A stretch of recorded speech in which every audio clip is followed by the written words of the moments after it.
بسم اللہ الرحمن الرحیم۔ السلام علیکم۔ میرے چینل میں آپ کا استقبال ہے۔ آج کی ہماری ویڈیو چوتھی جماعت کی درسی کتاب ابتدائی اردو کا لیسن نمبر 9 سبق نمبر 9 ہے شہید بھگت سنگھ۔ تو آج ہم شہید بھگت سنگھ کے بارے میں پڑھیں گے۔ تو پہلے میں چیپٹر کی ریڈنگ کر کے ایکسپلین کر دیتی ہوں، تو آپ لوگ اس کو غور سے سن لیں گے۔ جن بھی بچوں کی ریڈنگ ویک ہو وہ لوگ اس کو سن لیں اور اپنی ریڈنگ پر توجہ دیں، ٹھیک ہے نا؟ تو دیکھیے، آپ نے جنگ آزادی کے بارے میں ضرور سنا ہوگا، یعنی آزادی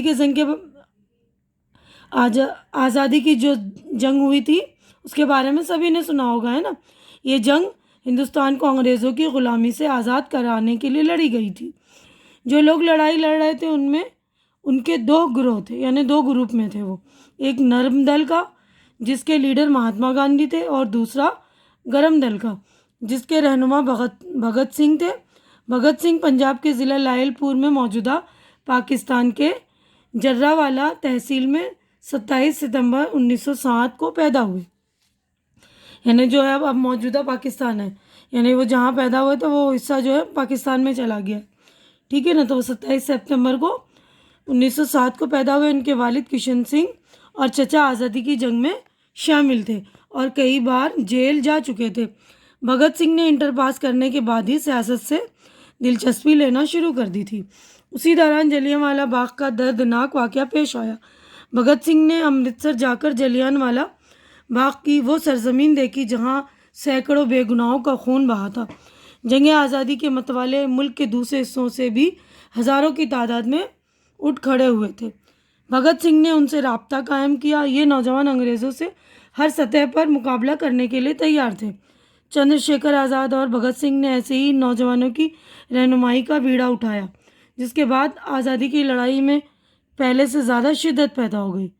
یعنی جب بھگت سنگھ تھے تو انہوں نے جو ہے آزادی میں جو حصہ لینا شروع کر دیا انٹر پاس کرنے کے بعد، اور اسی دوران جو ہے جو جلیانوالہ باغ کا جو دردناک واقعہ پیش آیا تھا تو وہ امرتسر جا کر انہوں نے وہ زمین دیکھی۔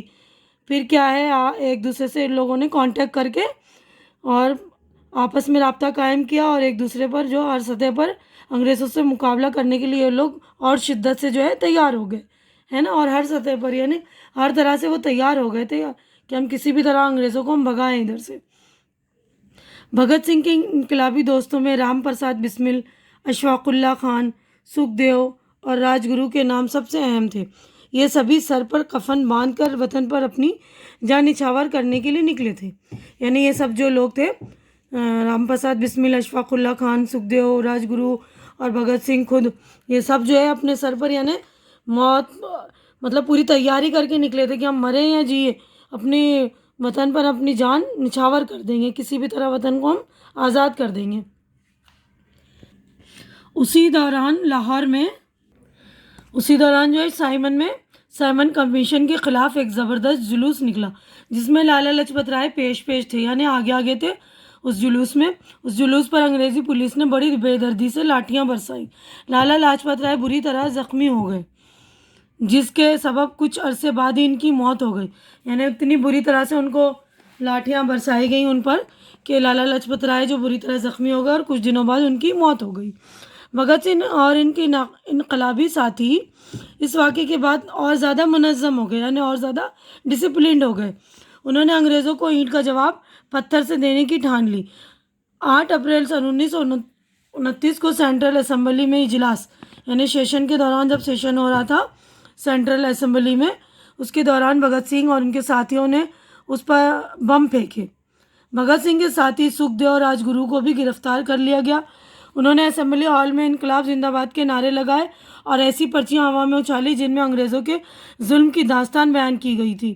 یہ بھی یاد رکھنے کی بات ہے کہ بھگت سنگھ اور ان کے ساتھیوں نے اسمبلی کے جس مقام پر بم پھینکے وہ خالی تھا، یعنی انہوں نے جہاں بم پھینکے تھے وہ جگہ بھی خالی تھی، کیونکہ وہ لوگ کسی کو مارنا نہیں چاہتے تھے، صرف اپنا پیغام لوگوں تک پہنچانا چاہ رہے تھے، انگریزوں تک اپنا پیغام جو ہے پہنچانا چاہ رہے تھے۔ جو انگریزوں نے ظلم کی تھی نا، تو وہی والی پرچیاں جو ہوا میں اچھالی تھی اور انقلاب زندہ باد کے نعرے لگا کر لوگوں کو اپنے طرف متوجہ کرنا چاہ رہے تھے یہ لوگ۔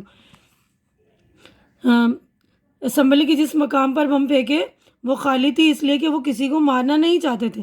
ان کا مقصد انگریزوں کے ظلم کے خلاف اپنے غصے کا اظہار کرنا تھا. یعنی وہ غصے ہو گئے تھے نا جب لالا لاجپت رائے مر گئے تھے, ان کی موت ہو گئی تھی, تو اپنے غصے کا اظہار کرنے کے لیے اس طرح کا وہ رویہ اختیار کیا تھا انہوں نے.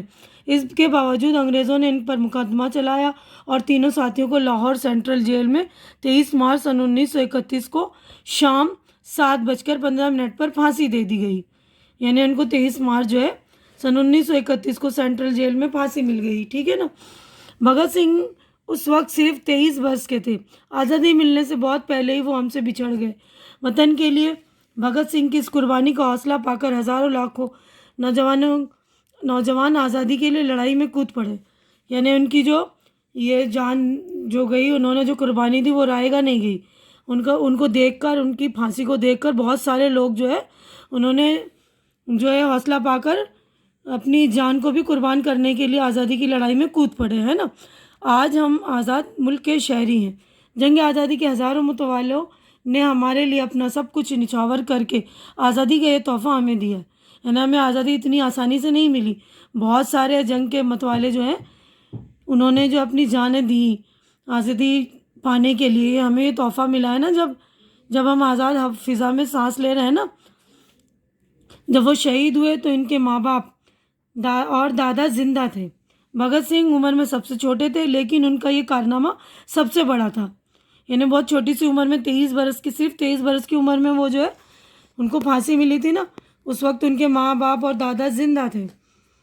بھگت سنگھ جو ہے اپنے گھر میں جو سب سے چھوٹے تھے لیکن ان کا کارنامہ دیکھیے سب سے بڑا تھا. انہوں نے اپنے وطن پر جان دے کر اپنے خاندان کا ہی نہیں بلکہ پورے ملک کا نام روشن کیا. ملک کا نام روشن کرنا یعنی کہ عزت بڑھانا. انہیں اپنے آپ کو قربان کر کے انہوں نے اپنے ملک کے لیے عزت بڑھائی نا. ہمیشہ کے لیے امر ہو گئے. یعنی ان کا نام آج تک بھی تاریخ میں زندہ ہے نا.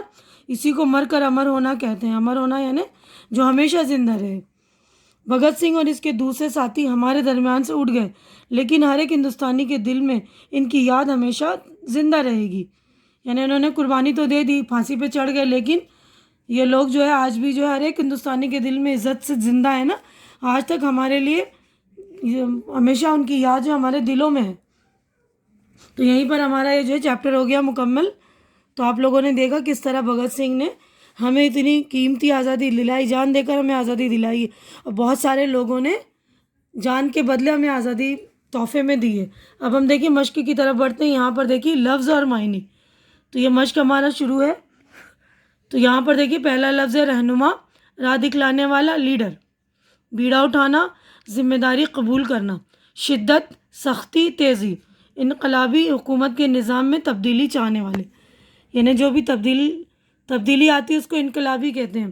سر پر کفن باندھنا, جان دینے کے لیے تیار رہنا. دوران, بیچ میں, پیش, آگے, بے دردی, بے رحمی, سنگ دلی, شدید, جس میں تیزی اور شدت ہو. منظم ہونا, ایک جٹ ہو کر پوری طرح تیار ہونا. اینٹ کا جواب پتھر سے دینا, یہ محاورہ ہے. اس کا مطلب ہے سخت بات کا جواب سختی سے دینا. نام روشن کرنا, یہ بھی محاورہ ہے. اس کا مطلب ہے عزت بڑھانا. تو دیکھیے اس سبق سے متعلق غور کرنے کی بات ہے کہ نرم دل اور گرم دل آزادی کی لڑائی کے دو گروپ تھے. یعنی ایک نرم دل کا گروپ تھا, ایک گرم دل کا گروپ تھا. ان میں ایک گروہ بات چیت اور پرامن ہڑتالوں کے ذریعے آزادی حاصل کرنا چاہتا تھا, جبکہ دوسرا گروہ ملک کو آزاد کرانے کے لیے انگریزوں کے خلاف سخت قدم اٹھانے پر تیار تھا. یعنی جو نرم دل کے لوگ تھے وہ جو ہے بالکل پرامن طریقے سے, یعنی زیادہ لڑائی جھگڑا مار پیٹ کرتے نہیں تھے. یہ لوگ جو پرامن طریقوں سے ہڑتالوں کے ذریعے آزادی حاصل کرنا چاہتے تھے. دوسرا گروہ جبکہ ملک کو آزاد کرنے کے لیے انگریزوں کے خلاف سخت قدم اٹھانے کے لیے تیار تھا. بھگت سنگھ اور ان کے ساتھی انگریزوں کے ظلم و ستم کے سخت مخالف تھے. نوجوانی میں ہی ان لوگوں کے دلوں میں وطن کی محبت اتنی بڑھ گئی کہ وہ اپنی جان کی بازی لگا کر ملک کو آزاد کرانے کے لیے تیار ہو گئے. یعنی ان لوگوں کے دلوں میں ان کے خلاف اتنی زیادہ وہ نفرت بھر گئی تھی جو انہوں نے ظلم کیے تھے. جیسے کہ لالا لاجپت رائے کو انہوں نے بے دردی سے مارا تھا نا, لاٹیاں چلائی تھی جس سے ان کی جان چلی گئی, اور جس کی وجہ سے ان لوگوں نے جو اپنی آزادی کی جنگ کو اور سخت کر دیا تھا نا. اور وہ اپنی جان کی بازی تک لگانے کے لیے تیار ہو گیا اور اپنی جان کی بازی لگا کر ہی ملک کو آزاد کرا دیا. تو ہمیں اس آزاد ملک میں سانس لینے کے ساتھ ساتھ ہمیں یہ بھی بات یاد رکھنی چاہیے کہ یہ ملک ہمیں اتنی آسانی سے ہم کو آزادی نہیں ملی، اس میں بہت سارے لوگوں نے اپنی جان قربان کری ہے. ٹھیک ہے، امید کرتی ہوں کہ آپ لوگوں کو سمجھ میں آ گیا ہوگا. تو یہیں پہ میں اپنی ویڈیو مکمل کر رہی ہوں.